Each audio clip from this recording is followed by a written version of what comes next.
या देवी सर्वभूतेषु सर्वरूपीण संस्थिता नमस्तस्यै नमस्तस्यै नमस्तस्यै नमो नमः। आज गुप्त नवरात्रि का चौथा दिन। आज भक्त माँ भुवनेश्वरी की पूजा अर्चना करेंगे। माँ भुवनेश्वरी को संसार भर के यश और ऐश्वर्य की देवी माना जाता है। भुवनेश्वरी आदि शक्ति का पंचम स्वरूप है। इसी रूप में माँ ने त्रिदेवों को दर्शन दिए थे। माँ भुवनेश्वरी को 10 महाविद्याओं में 4 स्थान प्राप्त है। पौराणिक मान्यताओं के अनुसार माँ भुवनेश्वरी ही संपूर्ण जगत का पालन पोषण करती है। उन्हें जगत धात्री भी कहा जाता है। माँ भुवनेश्वरी 14 भुवनों की स्वामिनी है। माँ को भगवान शिव की सखी माना गया है। माँ भुवनेश्वरी की पूजा लाल रंग के पुष्प, नैवेद्य, चंदन, कुमकुम, रुद्राक्ष की माला, सिंदूर, फल आदि से करनी चाहिए। पूजा के बाद कथा या पाठन करना चाहिए। पढ़े माँ भुवनेश्वरी की कथा आगे। पौराणिक कथा के अनुसार काल की शुरुआत में ब्रह्मा, विष्णु और रुद्र जगत की संरचना प्रारंभ कर रहे थे। एक उड़ता हुआ रथ उनके सामने आया और एक आवाज ने उन्हें रथ में बैठने का आदेश दिया। जैसे ही त्रिदेव रथ में बैठे, यह मन की गति से उड़ने लगा और उन्हें एक अजीब से स्थान पर लेकर गया। यह स्थान असल में रत्नों का द्वीप था, जिसके चारों तरफ अमृत का सागर और मनमोहक आकर्षक जंगल थे। जैसे ही त्रिदेव रथ के बाहर उतरे, वह स्त्री स्वरूप में बदल गए। उन्होंने उस द्वीप का अच्छी तरह मुआयना किया। वहां उन्हें एक शहर मिला। उस शहर के चारों तरफ सुरक्षा की 9 परतें थी और इस शहर की सुरक्षा उग्र स्वभाव के भैरव, क्षेत्रपाल, मातृका और दिक्पाल कर रहे थे। जैसे ही वह शहर के अंदर गए, शहर का सौंदर्य और विकास देखकर मंत्रमुग्ध हो गए। आखिरकार वे शहर के अंदर स्थित मुख्य राजमहल में पहुंचे, जिसका नाम चिंतामणि गृह था और जिसकी सुरक्षा योगिनियां कर रही थी।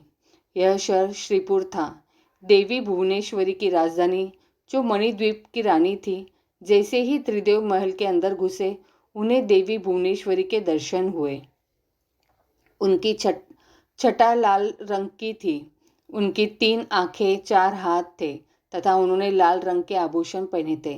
उनके शरीर पर लाल चंदन का लेप लगा था तथा उन्होंने लाल कमल की माला पहनी थी। बाएं हाथ में उन्होंने अंकुश और पास पकड़ा था तथा दाहिने हाथ से वो अभय और वरदा मुद्रा दिखा रही थी। उनका मुकुट अर्धचंद्र मणि द्वारा सुसज्जित था। वह त्र्यंबक भैरव की बाई गोद में बैठी थी, जो श्वेत वर्ण के थे। उन्होंने श्वेत वस्त्र पहने थे। उनके बाल उलझे हुए थे तथा उनके सर के ऊपर भी अर्धचंद्र एवं गंगा नदी थी। उनके 5 चेहरे थे तथा हर एक चेहरे में 3 आंखें थी। उनके 4 हाथ थे तथा उन्होंने त्रिशूल, फरसे लेने के साथ वरदा और अभय मुद्रा भी प्रदर्शित की हुई थी। देवी भुवनेश्वरी और त्र्यंबक भैरव पंचप्रेत आसन पर विराजमान थे। पंचप्रेतासन वह सिंहासन है जिसमें परम शिवा गद्दी के रूप में तथा 5 पैरों के स्थान पर सदाशिव, ईश्वर, रुद्र, विष्णु और ब्रह्मा स्थापित है। इन सबकी सेवा में अनेक योगिनियां थी। इनमें से कुछ पंखा डोल रही थी, कुछ कपूर डालकर पानी के पत्ते समर्पित कर रही थी, कुछ नए शीशे पकड़ी हुई थी, कुछ घी, शहद और नारियल पानी समर्पित कर रही थी, कुछ माता के बाल का श्रृंगार करने के लिए तैयार थी, कुछ देवी के मनोरंजन के लिए नृत्य तथा गायन में लिप्त थी। त्रिदेव ने वहां पर असंख्य ब्रह्मांड देखे। हर ब्रह्मांड में उनकी तरह ही त्रिदेव थे और यह सब उन्होंने माता भुवनेश्वरी के पैरों के नाखून में ही देख लिया। कुछ ब्रह्मांड ब्रह्मा द्वारा बनाए जा रहे थे, कुछ विष्णु द्वारा पाले जा रहे थे तथा कुछ रुद्र द्वारा संहारित किए जा रहे थे।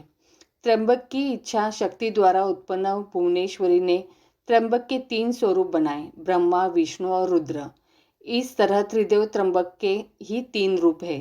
तत्पश्चात देवी भुवनेश्वरी ने अपनी शक्तियां त्रिदेव को प्रदान की। ब्रह्म के लिए देवी सरस्वती, विष्णु के लिए देवी लक्ष्मी तथा रुद्र के लिए देवी काली का निर्माण किया तथा उन्हें उनकी जगहों पर स्थापित किया। ब्रह्मा और सरस्वती ने मिलकर एक ब्रह्मांड रूपी अंडा बनाया। रुद्र और काली ने इसे तोड़ा, जिससे पंचतत्व स्वरूप में आए। इसके बाद पंचतत्व का उपयोग कर ब्रह्मा और सरस्वती ने संपूर्ण ब्रह्मांड की रचना की तथा विष्णु और लक्ष्मी ने इसके पालन पोषण का हर कार्य किया। अंत में रुद्र और काली ब्रह्मांड की समाप्ति की ताकि सरस्वती और ब्रह्मा पुनर्रचना शुरू कर सके।